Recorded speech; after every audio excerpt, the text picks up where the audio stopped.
বাংলাদেশের নির্বাচন ব্যবস্থায় ইলেকট্রনিক ভোটিং মেশিন ইভিএম যুক্ত করার প্রক্রিয়া শুরু হয় ২৫ বছর আগে। ২০০৪ সালে ভারত থেকে দুটি ইভিএম আনা হয় নির্বাচনে ব্যবহার করা যাবে কিনা তা পরীক্ষার জন্য। তবে সেই ইভিএম কোথাও ব্যবহার হয়নি। এরপর ২০০৭ সালে তত্ত্বাবধায়ক সরকারের আমলে বুয়েট কর্তৃক উদ্ভাবিত ইভিএম নির্বাচনে ব্যবহারের প্রস্তাব দেয়া হয়। ২০১০ সালে এটিএম শামসুল হুদা কমিশন চট্টগ্রাম সিটি কর্পোরেশন নির্বাচনে ১৪টি কেন্দ্রে প্রথম ইভিএম ব্যবহার করে। তবে ২০১৭ সালে ১১০০ সেট ইভিএমে কারিগরি ত্রুটি থাকায় বাতিল করে নির্বাচন কমিশন। এরই মধ্যে ইভিএমের দ্বিতীয় সংস্করণ ডিভিএম ২০১৭ সালে রংপুর সিটি কর্পোরেশন নির্বাচন সহ ৩০টি নির্বাচনে স্বল্প পরিসরে ব্যবহার করা হয়। এই ইভিএমেও ত্রুটি থাকায় বাতিল করা হয়। সবশেষ বিএমটিএফ এর সহায়তায় ২০১৮ সালে তৃতীয় প্রজন্মের ইভিএম নিয়ে আসে নির্বাচন কমিশন। তারা দাবি করে এটি ইউনিক ও আধুনিক যন্ত্র। আগে দুবার ব্যর্থ হবার পাশাপাশি বৃহৎ রাজনৈতিক শক্তির বিরোধিতা থাকার পরেও প্রায় ৪,০০০ কোটি টাকার বিশাল এই প্রকল্প নেয় নুরুল হুদা কমিশন। ১.৫ লাখ ইভিএম কেনা হয়। প্রায় ১৫০০ নির্বাচন করা হয়েছে এসব ইভিএম দিয়ে।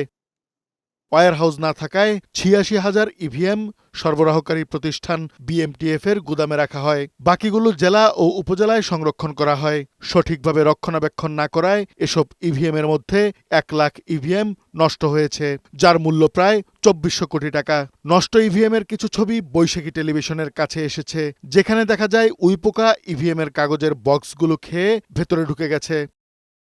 অপরিকল্পিত প্রকল্প নিয়ে নুরুল হুদা কমিশনের কারো কাছে আনুষ্ঠানিক বক্তব্য পাওয়া যায়নি। তবে সাবেক নির্বাচন কমিশনার রফিকুল ইসলাম বলেন, ইভিএম নিয়ে কমিশন সভায় সিদ্ধান্ত হয়েছে কিনা মনে নেই তার।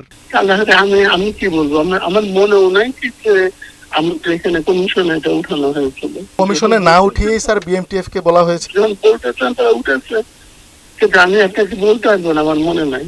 সাবেক প্রধান নির্বাচন commissioner K M Nurul Huda বলেন, সংরক্ষণের নির্দেশনা ছিল, কিন্তু কেন তা হয়নি জানেন না। সংরক্ষণ করার জন্য প্রত্যেকটা উপজেলায় যে উপজেলা ইলেকশন অফিস আছে, সেখানে জেলা ইলেকশন অফিস আছে, সেখানে এই সমস্ত জায়গায় বোধহয় রাখার ইনস্ট্রাকশন ছিল। বড় অফিস তো কোথাও ঘাটতি থাকতেও পারে, সব তো একেবারে ফুলপ্রুফ হয় না, ঘাটতি থাকতেও পারে, কোথাও লুজ থাকতেও পারে। কাজী ফরিদ, বৈশাখী সংবাদ, ঢাকা।